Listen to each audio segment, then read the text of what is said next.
when the U.S. killed Iran's most powerful military commander, General Qasem Soleimani, in a drone strike near Iraq's Baghdad International Airport. Now hailed as a hero in Iran, Soleimani was called a living martyr of the revolution by Iran's supreme leader, Ayatollah Ali Khamenei.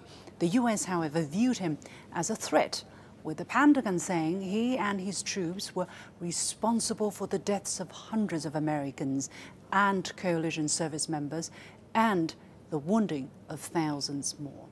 To justify the strike, the U.S. President Donald Trump claimed Soleimani was planning attacks on U.S. forces and that the action was taken to stop a war.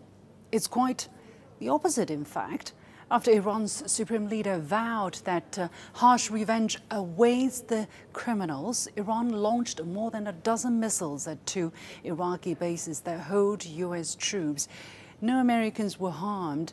Iranian Foreign Minister Mohammad Jawad Zarif said on Twitter that in response to the strike, Iran took and concluded proportionate measures in self-defense under Article 51 of the UN Charter, and that we do not seek escalation or war, but will defend ourselves against any aggression.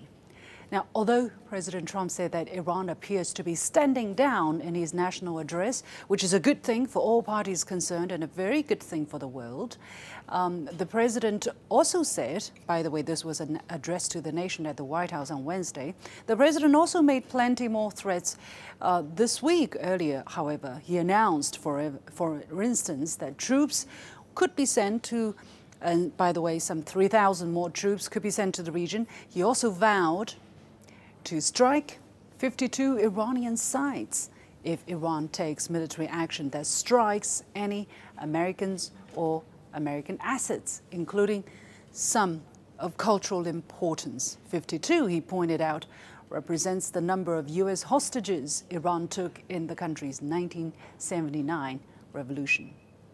The Iranian nuclear deal has also taken a hit, with Iran announcing that it will forego the limit on the number of centrifuges. In other words, it won't comply with the 2015 Iran nuclear deal anymore.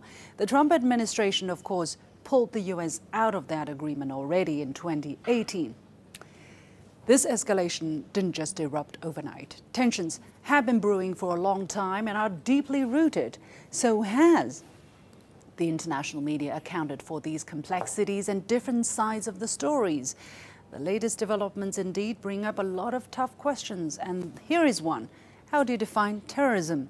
The U.S. paints Soleimani as Iran's ruthless killer who built, funded and armed a murderous international terror network. But Iran's Foreign Minister Jawad Zarif described the U.S. airstrike as an act of international terrorism, with Iran's information minister calling President Trump a terrorist in a suit.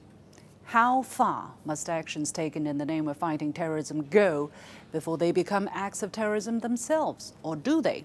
Where do you draw the line? And how big a role did the U.S. play in facilitating this crisis in the first place?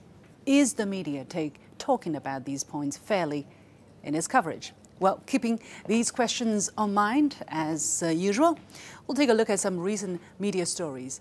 There are a lot of issues to unpack in this rapidly evolving story, so we can only examine a few this week. And I'll start with the CNN, which published a story on January the 8th that highlights a crucial point: the evolving U.S. justification for killing Iran's top general.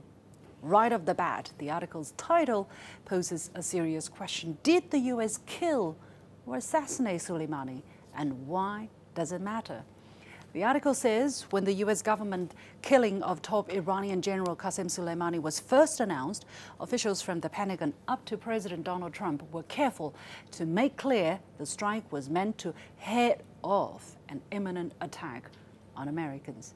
It then gives us quite the comprehensive timeline of who said what and when at the White House, and how the Trump administration keeps changing its story from saying Soleimani posed an imminent threat to he should have been killed years ago and retaliation as the main reasons.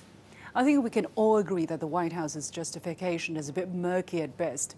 In fact, CNN seems to be doing our job for us But instead of busting media headlines, they're busting the Trump administration's flimsy reasoning behind the strike. So why is the Trump administration working overtime to designate the strike as a killing instead of an assassination? Both the Iranian president and Iraq's prime minister are calling Soleimani's death assassination, along with many media platforms. Now, assassination has been illegal under U.S. law since 1981, according to the same CNN article, and could require authorization by Congress if the threat Soleimani posed was not imminent.